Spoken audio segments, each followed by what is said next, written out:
नमस्कार दोस्तों। तो फिर से हाजिर हैं हम बांकेलाल को लेके और आज चलते हैं बांकेलाल के साथ बांकेलाल और मुर्दा शैतान की सैर करने। दोस्तों इसका तो कवर पेज देख के मजा आ रहा है। तो आइए शुरू करते हैं कहानी बांकेलाल और मुर्दा शैतान की। विक्रमगढ़ में आजकल 3 दिवसीय कुश्ती समारोह चल रहा था, जिसमें दारापुर का टुंडा पहलवान दारा विक्रमगढ़ के जाने माने पहलवानों को चुनौती देने के बाद उनकी चुनौतियां कबूल कर रहा था। दारा दारा लोग चिल्ला रहे हैं, दारा ही जीतेगा, सबसे फेमस पहलवान लग रहा है। नहीं, विक्रमगढ़ का पहलवान चिल्पू जीतेगा। हा हा हा, बन गया मेरी हड्डियों का सुरमा। दारा ने कर दिया इसका काम तमाम। बचाओ, मरा। हाँ, हाय कोई और माइका लाल तो आ जाए सामने। दारा खुली चुनौती दे रहा। राजा विक्रम सिंह इस समारोह के मुख्य अतिथि थे। ओह, हमारा ये पहलवान भी हार गया। विक्रम सिंह को चिंता हो रही है कि उनके राज का पहलवान हार गया। हाँ, लगता है मैं बुजदिलों के देश में कुश्ती लड़ने आ गया हूँ। विक्रमगढ़ का इतना अपमान, मजाक उड़ा रहा है पहलवान दारा विक्रमगढ़ का। महामंत्री धर्म सिंह, क्या और कोई पहलवान दारा को चुनौती स्वीकार करने वाला नहीं रहा? जी नहीं महाराज, चिल्पो अंतिम पहलवान था। सब दाराशाही हो चुके हैं कुश्ती में। दारा की चुनौती को स्वीकार करना होगा धर्म सिंह जी, वरना विक्रमगढ़ की बनी बनाई प्रतिष्ठा धूल में मिल जाएगी। आप फौरन ही ऐलान कीजिए कि कल बांकेलाल दारा से कुश्ती लड़ेगा। बांकेलाल, मगर महाराज, हाँ, चूहों का देश। दारा चिढ़ाया जा रहा सबको। कल बांकेलाल के साथ पहलवान दारा की कुश्ती होगी। बांकेलाल बांकेलाल, सब चौंक गए। बांकेलाल यह सूचना सुनते ही उछल पड़ा। क्या, पहलवान दारा से कुश्ती? जी हाँ बांकेलाल जी, और महाराज ने आपको फौरन बुलाया है। अब तो जाना ही होगा, मुझे अपनी हड्डियां तोड़वाने का शौक नहीं। फिर महाराज के दरबार में आओ बांकेलाल, हम तुम्हारा ही इंतजार कर रहे हैं। महाराज, यह क्या? महाराज, यह मैं क्या सुन रहा हूँ? आपने पहलवान दारा के साथ मेरी कुश्ती का ऐलान कर दिया है? हाँ बांकेलाल, तुमने कई बार विक्रमगढ़ की आन की रक्षा की है, एक बार फिर तुम्हारे लिए परीक्षा की घड़ी है। महामंत्री धर्म सिंह ने उसे सब कुछ कह सुनाया। सुनने के बाद, ओह तो यह बात है, मैं तो कुश्ती का एक भी दाव पेंच नहीं जानता। तुम दिमाग के दाव पेंचों से दारा से बहुत अलग हो बांकेलाल, और फिर उसकी एक हाथ भी लकवे में खराब हो चुका है। इस बार तुम्हें पहलवान दारा से कुश्ती दिमाग और दाव पेंच का इस्तेमाल करते हुए लड़कर जीतना है, वरना विक्रमगढ़ की नाक कट जाएगी। महाराज नाक की बात बता दी। हाँ बांकेलाल, ये तो महाराज की प्रतिष्ठा का प्रश्न है। धर्म सिंह भी कम नहीं है। आज तो बुरे फंसे बेटा बांकेलाल। अगर विक्रम सिंह की बात नहीं मानी तो महल से निकाला ही समझो, और अगर मान ली तो यमराज के दरबार में जाने की तैयारी पक्की। बांकेलाल तो कहीं का नहीं रहा। खैर, फिलहाल तो मुसीबत टालता हूँ, कल आने में अभी बहुत वक्त है। कुश्ती से बचने की कोई नई युक्ति सोच लूंगा। ठीक है महाराज, अब जब आप इतना कह रहे हैं तो फिर भला मुझे दारा से कुश्ती लड़ने से कौन रोक सकता है? वाह बांकेलाल, तुमने हमारी चिंता दूर कर दी। महाराज खुश हो गए और अपनी बढ़ा ली। बाकी रो रहा है। महामंत्री धर्म सिंह, बांकेलाल को दूध बादाम और मेवों का सेवन करवाकर इतना तगड़ा बना दो कि कल कुश्ती में बांकेलाल दारा को पहले ही झटके में चित कर दे। जो आज्ञा महाराज। कि बांके का मुंह उतरा हुआ है, सोच रहा था कल क्या होगा। और बांकेलाल के दूध और बादाम की नदियां बह निकली। वाह, काश ये कुश्ती 1-2 माह के पश्चात होती। बांकेलाल को दूध, मेवा, बादाम सब कुछ खिलाए जा रहे हैं। उसी आज बांके को भागने का कोई रास्ता नजर नहीं आया। उफ, ये कमबख्त पहरेदार तो पलक भी नहीं झपक रहे। अगले दिन जब धोबी बांकेलाल को उसके कपड़े देने आया तो उसे वहां से फरार होने का रास्ता नजर आया। बांकेलाल जी, ये रहे आपके कपड़े। वाह, यहाँ से फरार होने का यही एक रास्ता है। बांकेलाल के दिमाग में फरार होने का आइडिया आ गया। कमरे का दरवाजा बंद करके अगली पल वो उस धोबी पे टूट पड़ा। आजा धोबी प्यारे, मुझे तो तेरे कपड़ों की जरूरत है। निकल ले बेटा। बांकेलाल, बाद की बाद में सोची जाएगी। बांकेलाल ने धोबी को बंदी बनाकर उसके कपड़े खुद पहनकर धोबी का वेश धारण करके भाग लिया वहां से। किसी को शक नहीं हुआ। कुछ ही देर बाद, अरे ये क्या, बांकेलाल कहाँ गया? हमने तो उन्हें निकलते नहीं देखा। धोबी के मुंह में ठूसा कपड़ा निकालते ही वो हाँफता हुआ चिल्लाया, बांकेलाल जी मुझे इस अवस्था में छोड़कर भाग निकले हैं। ओह, अब क्या होगा? बांकेलाल को तो कुश्ती लड़नी है, महाराज की नाक कट जाएगी। वो अभी ज्यादा दूर नहीं गए होंगे महामंत्री जी, जल्दी करो, बांकेलाल जी को कहीं से भी ढूंढ कर लाओ। महामंत्री सैनिकों को आदेश दे रहे हैं। बांकेलाल ने ऐसा क्यों किया, और मन में सोच रहे हैं। पलक झपकती है, कई सैनिक बांकेलाल की तलाश में महल से अलग अलग दिशा में निकल पड़े। उधर बांकेलाल जल्दी से जल्दी नगर से फरार होने के चक्कर में था। कहीं इन कपड़ों में भी सैनिक या कोई और मुझे पहचान न ले, बांकेलाल मन में सोच रहा है। तभी, अरे बाप रे, सैनिक! सैनिक को देखते वो खुद भाग उठा। वो व्यक्ति हमें देखकर उस गली में भाग रहा है। कहीं वो बांकेलाल तो नहीं? चलो देखते हैं। अब सैनिकों को भी शक हो गया। वो भागता जा रहा है। रुक जाओ, बाप रे, ये तो पीछे ही लग गए हैं। बांके फिर एक गली में घुस गया। उसके पीछे पीछे सैनिक भी वहां पहुंचे। यहाँ तो दूर दूर तक कोई नहीं है, लेकिन अभी तो बांके इधर ही मुड़ा था। वो आसपास ही छिपा है, चारों तरफ फैल जाओ। इतनी जल्दी में कहाँ गायब हुआ होगा? बांकेलाल यहीं कहीं होना चाहिए। उस तरफ देखता हूँ, यहाँ भी नहीं है। जबकि बांकेलाल एक वो झोपड़ी नुमा सा कुछ है, ढक्कन जैसा, उसमें छुपा हुआ है। तभी जैसे बिजली सी चमकी, तराक, एक सैनिक के सर पे एक हाथ निकला, उससे जोर से पड़ा। आई, यहाँ तो कोई नहीं। फिर मुझे मारा किसने? जरूर बांकेलाल आसपास ही है।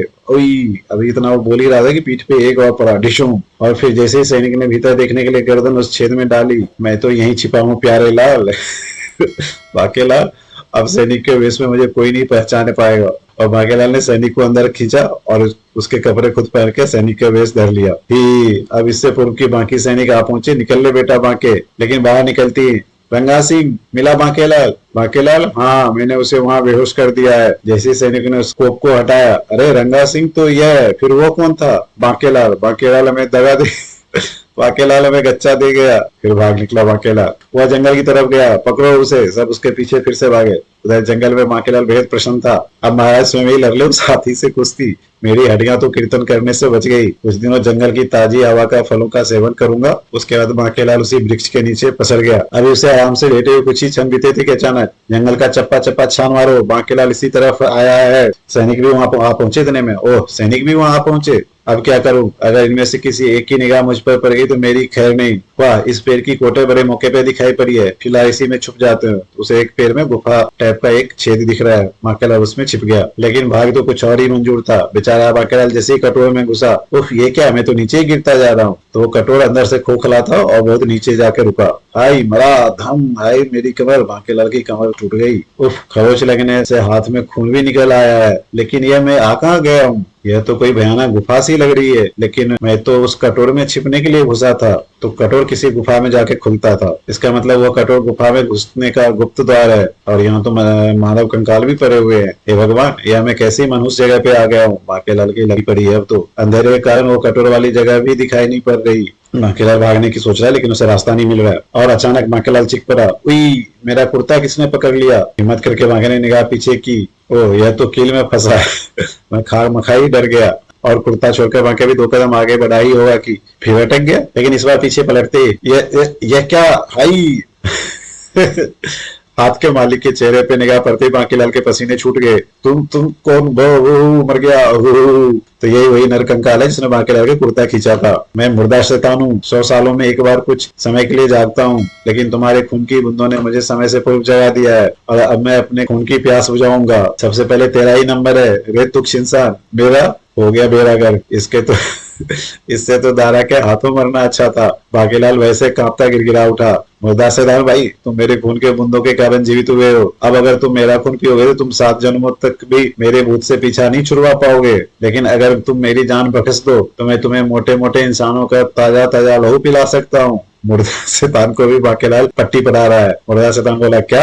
हाँ शैतान भाई, बोलो मंजूर है। ताजा और मीठा खून पीने के लिए मैं कुछ भी कर सकता हूँ। मुर्दा शैतान बोला बांके से। तो फिर मुझे यहाँ से निकलने का रास्ता बताओ। बताता हूँ, लेकिन अगर तुमने मेरे साथ धोखा किया तो मैं यहीं बैठकर जादू के बल पर तुम्हें पत्थर बना दूंगा। मुर्दा शैतान ने धमका भी दिया उसको। तुम मेरी जान बख्श रहे हो, मैं तुमसे गद्दारी नहीं करूंगा शैतान भाई। देखते जाओ, सबसे पहले मैं तुम्हें पिलाऊंगा एक तगड़े पहलवान दारा का खून। ही, अब बनी बात। बांके का नाम भी बना रहेगा और दुश्मन भी खत्म हो जाएगा। तो बांके के दिमाग में प्लान तैयार है। विक्रम सिंह, अब तेरी भी खैर नहीं। शैतान का तेरा सारा खून पिलाकर मैं तेरी गद्दी पर बैठूंगा। ही, मजे आ गए मेरे तो। बांके का दिमाग खूब चल रहा है। अरे वो कौन जा रहा है सैनिक की वर्दी में? वो बांकेलाल ही होगा, पकड़ो उसे। हाँ, अब आएगा मजा कुश्ती लड़ने का। विक्रम सिंह, अब तेरी खैर नहीं। शैतान को तेरा सारा खून पिलाकर तेरी गद्दी पर बैठूंगा। ही, मजे आगे बांकेलाल। बांकेलाल के दिमाग में मस्त प्लान तैयार हो रहा है। अरे वो कौन जा रहा है सैनिक की वर्दी में? वह बांकेलाल ही होगा, पकड़ो उसे। सिगड़ी सैनिकों ने बांकेलाल को जागेड़ा। ठहरो बांकेलाल, तुम्हें हमारे साथ महल चलना होगा।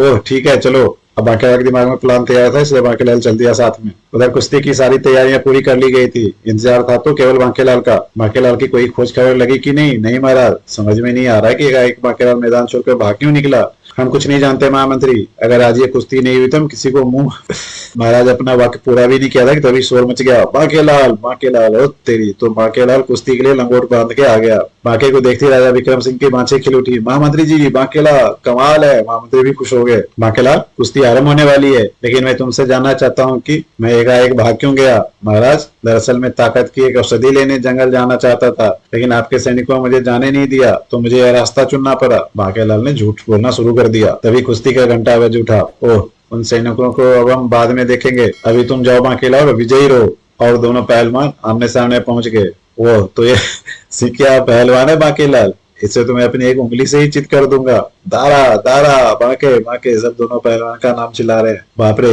अगर शैतान ने पहुंचने में देरी कर दी तो आज मैं गया काम से। जबकि बांके को डर भी लग रहा है। कुश्ती आरंभ हुई। दारा भाई जरा प्यार से दाव लगाना, मेरी हड्डियां बड़ी नाजुक है, तुझे तो मैं प्यार से ही चित करूंगा बांकेलाल ही। दारा ने टपक कर बांकेलाल को पकड़ना चाहा, लेकिन बांकेलाल उसकी टांग के बीच से निकल गया, बच गया। आई कहाँ गया? दूसरे क्षण बांकेलाल ने दुलत्ती सी झाड़ी। गधे की तरह दुलत्ती मार रहा है बांकेलाल। आज तो गधा भी बनना पड़ा तो दुलत्ती मारने से बाज नहीं होगा। ले संभाल बांके का पहला वार। बांके बांके लोग खुश हो गए, वाह बांके वाह। दारा ने बांकेलाल पर छलांग लगा दी। अब तेरी हड्डियां का चूर्ण बनाकर ही दम लूंगा। हा। दारा ने बांके को जकड़ लिया। हाय मेरी गर्दन, आ मरा। गर्दन छुड़वाने का बस बांकेलाल को एक ही उपाय सूझा। मोटे भाई गुदगुदी तो तुम्हें खूब आती होगी, यह देख अब बाकी को उंगलियों का कमाल। तो बांकेलाल ने उसे गुदगुदी लगाना शुरू कर दिया। दारा अपनी हंसी पर काबू न रख सका। ओह अगर मैं ऐसे ही हंसता रहा तो बांके मेरी पकड़ से छूट निकलेगा। दारा ने बांकेलाल को सिर के ऊपर हवा में उठा लिया। नहीं नहीं पहलवान भाई नहीं। हाँ और वो हंस भी रहा गुदगुदी से। दारा ने बांके को नीचे पटक दिया। हाय मर गया दम। दारा वो मुर्दा शैतान कहीं फिर से मुर्दा तो नहीं बन गया। आई आज तो खैर नहीं बांकेलाल। इस बार जैसे ही दारा ने बांके को पकड़ना चाहा, बांके ने अपनी बाजू पर उठा दी। ठहरो पहलवान। दारा का ध्यान बढ़ते ही बांके ने घूसा उसकी नाक पे दे मारा। पहले मेरे घूसे का स्वाद तो चख ले दम। ओह लेकिन इस बार दारा के पंजे से बांकेलाल बच नहीं सका। तो दारा ने उसको अपने पंजे में जकड़ लिया। उफ अब गया तू बांके। और इससे पहले कि दारा उसे जमीन पे उछाल फेंकता, मुर्दा शैतान हाजिर हो गया। आ गया मेरा यार मुर्दा शैतान। अब तेरी खैर नहीं मोटे।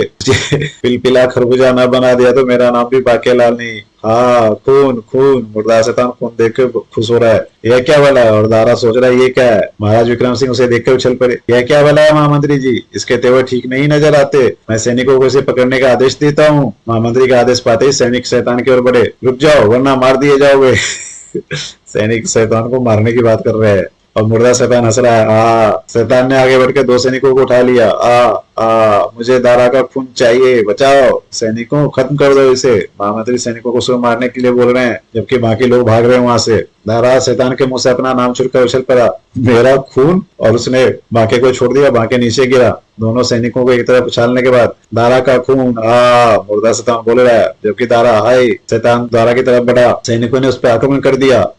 जबकि मुर्दा शैतान हंस रहा है। शैतान को अपनी ओर बढ़ते देख दारा के होश उड़ गए और वह एक तरफ भागने लगा। दारा भाई अखाड़े से बिना हार जीत के फैसले के मैं कैसे जाने दूंगा भला? बांकेलाल ने उसके पैर पकड़ लिए पीछे से। दारा का मीठा खून। जबकि शैतान दारा के पीछे पड़ा है और बांके ने उसकी पैर खींच दी। दारा शैतान नीचे गिरा। बांके उसके पीठ पर चढ़ बैठा। बोल बच्चू लगा दो कुश्ती का, कर चित मुझे मजे ले रहा वो। बांके मुझे छोड़ दे वरना ये शैतान मुझे खा जाएगा। तुझे छोड़ दिया तो ये कमर तो मुझे नहीं खा जाएगा।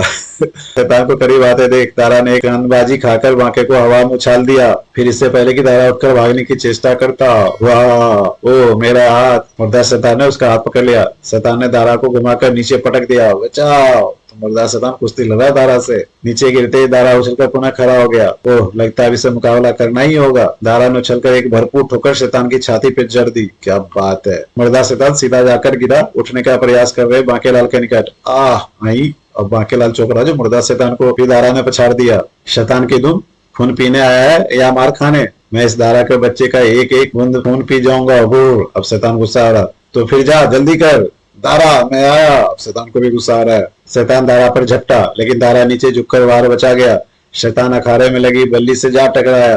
इधर अचानक कुछ देखकर दारा प्रसन्नता से उछल पड़ा। अरे मेरा दूसरा हाथ ठीक हो गया। इस लड़ाई कूद में दारा के एक हाथ में जिसमें लकवा लगा था वो ठीक हो गया। बांकेलाल देखो मेरा दूसरा हाथ ठीक हो गया और यह तुम्हारी वजह से हुआ। फिलहाल इन सब बातों का समय नहीं है। शैतान आक्रमण करने के लिए उठ रहा है। महाराज बीच में टोकते हैं। शैतान को आगे बढ़ता देख बांकेलाल चीख पड़ा, महाराज आगे बढ़िए और तलवार से शैतान के 2 टुकड़े कर दीजिए। विक्रम सिंह शैतान पर झपट पड़े। शैतान हम तेरे टुकड़े टुकड़े कर देंगे। शैतान के निकट पहुंचते ही शैतान महाराज का खून पी जाएगा और फिर जबकि बांकेलाल कुछ और ही सोच रहा है लेकिन शैतान ने विक्रम सिंह को उठाकर दूर फेंक दिया। दोस्त धोखेबाज बांकेलाल, अब मैं सबसे पहले तेरा ही खून पीऊंगा। उसे पता चल गया बांके उसके साथ धोखा दे रहा है। बांके मरा। फिर इससे पहले कोई कुछ समझ पाता है शैतान ने झपटकर बांके को बगल में दबा लिया। बचाओ। अब बांके गया। अब तुझे मेरे हाथ से कोई नहीं बचा सकता बांके। शैतान पलक झपकने के साथ ही एक तरफ भाग निकला। अरे वो दुष्ट बांके को उठा ले गया। दारा बोल रहा है। बांके को शैतान ले गया। नहीं नहीं महामंत्री महाराज चिल्ला रहे हैं। उसका पीछा करो, हमारा रथ मंगवाओ। तब तक बहुत से सैनिक वहां पहुंचे। विक्रम सिंह के निर्देश पाकर सब उसी दिशा में लपके जिधर शैतान बांकेलाल को लेकर गया था। अगर मेरे बांकेलाल को कुछ हो गया तो मैं किसी को अपना मुंह नहीं दिखाऊंगा। महामंत्री, मेरे लिए नकाब का इंतजाम करके रखो। आज बांके के कारण मेरा हाथ ठीक हो गया। बांके के बचाने में मेरी जान भी चली जाए तो मुझे फक्र होगा। जबकि दारा सिंह मन ही मन सोच रहा है। उधर शैतान बांकेलाल को लेकर कोटर वाली गुफा में पहुंच चुका था। बांकेलाल, तूने मेरे साथ छल किया है। तूने तो मुझे आसानी से दारा का मीठा खून पिलाने का वादा किया था। बहू, जो कि रो रहा है बांकेलाल, लेकिन उल्टा तूने मुझ पर ही आक्रमण करवा दिया। अगर उस वक्त मैंने थोड़ी भी खून पिया होता तो मेरे जिस्म में ताकत आ गई होती। फिर मैं एक एक को देख लेता। हाँ, अब मैं सबसे पहले तेरा खून पीऊंगा और बाद में पूरे नगर वासियों का। शैतान भाई, मेरा खून तो तुम्हें देखकर पहले ही सूख चुका है, मगर मुझे छोड़ दो, जाने दो, वरना मैं कहीं सूख कर पापड़ बन गया तो बेकारी तुम्हारा एक आध दांत शहीद हो जाएगा। हाँ, अब तेरी सूख कर कांटा हुई लाश ही बाहर जाएगी। ये मुर्दा मुझे आम पापड़ बनाए बिना नहीं मानेगा। मुझे कुछ करना होगा। अचानक बांकेलाल को बचने के लिए रोशनी की एक किरण दिखाई दी। ओह याद आया, ओह याद आया, यह शैतान केवल कुछ समय के लिए जीवित हुआ है। अगर मैं इसके हाथ आने से बचा रहा हूँ तो समय समाप्त होते ही अपने आप मर जाएगा। और यह सोचते ही बांके मुड़कर नाक की सीध में बाहर निकला। भाग बांके। हाँ, तू यहाँ से बचकर नहीं भाग सकता दुष्ट। मैं अभी तुझे पकड़कर तेरा खून पी जाऊंगा। कहाँ छिप गया कमबख्त? अच्छा, तुम्हारे कुछ बुत बने थे बांकेलाल, उसमें छिप गया। ओह, तो यहाँ छिपा है। अभी ढूंढ निकाल लूंगा।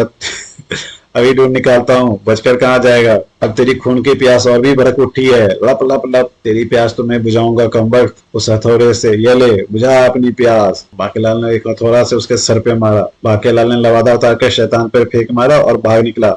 भाग बेटा, वरना ये तुझे कपड़े की तरह निचोड़ डालेगा। फिर वो गायब। अरे कब तक बचेगा? हाय मेरा सिर, तो मुर्दा शैतान का सिर भी चकरा रहा है। मुझे थोड़ा सा खून मिल जाए तो शरीर में ताकत आते ही मैं बांकेलाल की बिल्ली की तरह दबोच लूं। कमबख्त कहाँ छिप गया है? अगर थोड़ी देर और मुझे खून नहीं मिला तो मैं हमेशा के लिए मर जाऊंगा। वो तो मुर्दा शैतान भी मरने से डर रहा है। उधर बांके बचता फिर रहा था। अगर वो रस्सी लटकी दिखाई पड़ जाए जिससे मैं पिछली बार यहाँ से निकला था तो कुछ बात बन जाए। अरे यह क्या? ओह रस्सी, मिल गया बाहर जाने का रास्ता। याहू, बांकेलाल को रस्सी मिल गई। बांकेलाल बंदर की तरह उछलता और रस्सी पे चढ़ने लगा। लेकिन हाँ बांकेलाल, अब तू नहीं बच सकता। तब तक मुर्दा शैतान भी आ गया और उसने रस्सी पकड़ लिया। बाप रे, मर गया। अबे छोड़ रस्सी। शैतान रस्सी को झटका देने लगा और सिगरी, बचाओ। बांकेलाल हवा में रस्सी के साथ झूलने लगा और बांकेलाल के हाथ से रस्सी छूट गई और सीधा मुर्दा शैतान के ऊपर गिरा। धरा आई चीख की आवाज। यह आवाज इस पेड़ की कोटर से आई है। सब लोग उस पेड़ के पास पहुंच चुके थे। हो ना, यह चीख की आवाज बांकेलाल की ही थी। बांकेलाल की जान खतरे में। सैनिकों, जल्दी से उस कोटर में उतर जाओ। तो महाराज को लग रहा है कि होना हो बांकेलाल इसी कोटर में है और सैनिकों आज्ञा देते जो उसमें उतरने को। और फिर सब कोटर के रास्ते नीचे पहुंचे। बांकेलाल, बांकेलाल, शैतान मारा गया। शैतान को बांकेलाल ने मार दिया। क्या शैतान मारा गया? जबकि बांकेलाल को भी पता ही नहीं था। और शैतान इसलिए मर गया क्योंकि उसका टाइम पूरा हो गया था। मेरा बांकेलाल। महाराज ने बांकेलाल को गले लगा लिया। यह समझ रहा है कि मैंने शैतान को मार डाला, जबकि वो तो अपना समय पूरा हो जाने के कारण मर गया। तभी दारा भी निकट आ गया। बांकेलाल, तुम्हारे कारण मेरा हाथ ठीक हो गया। अगर तुम मुझे भागने से ना रोकते तो शैतान मुझे उठाकर ना फेंकता और मेरा हाथ कभी ठीक ना होता। मैं बांकेलाल को कुश्ती में जीती अपनी सारी धनराशि पुरस्कार में देने की घोषणा करता हूँ। दारा ने बांके को खुश कर दिया। वाह! और महाराज, अगर आज बांकेलाल ना होता तो ये शैतान जाने क्या अनर्थ करता। बांकेलाल ने एक बार फिर पूरे राज की रक्षा की है। इसका इनाम भी बांके को मिलना चाहिए। हाँ अवश्य, हम दारा से कुश्ती लड़े बिना बांकेलाल को सर्वश्रेष्ठ मल्ल योद्धा की उपाधि देने की घोषणा करते हैं। महाराज ने घोषणा कर दी। तभी महामंत्री बोले, महाराज अब तो सारे संकट दूर हो गए हैं। दारा का दूसरा हाथ भी ठीक हो गया। अब तो दारा से बाकी की कुश्ती का और भी मजा आ जाएगा। बुड्ढे ने दिमाग चला दी अपनी और बाकी सोच रहा है कुश्ती। तभी दारा कह उठा, नहीं महाराज, बांकेलाल को मनी मने मैं अपना गुरु मान चुका हूँ। मैं कुश्ती नहीं लड़ सकता, अतः मैं स्वयं ही अपनी हार कबूल करता हूँ। वाह! महाराज खुश हो गए और बांके भी। वाह! इतना सुनते राजा विक्रम सिंह ने गदगद होकर बांके को गले से लगा लिया।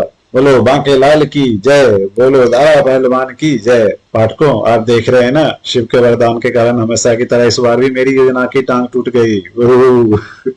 तो दोस्तों, एक बार फिर बांकेलाल ने कुछ और सोचा, हुआ कुछ और। उसने फिर कुछ गलत करना चाहा, जबकि जिसका गलत करना चाहा उसका फायदा ही हुआ और कुछ फायदा बांकेलाल को भी हुआ। तो उम्मीद है आज की कॉमिक्स भी आपको पसंद आई होगी। तो इसी तरह हमारे साथ बने रहिए, हमारे वीडियो को लाइक और शेयर कीजिए और हमारे चैनल को सब्सक्राइब कीजिए। धन्यवाद।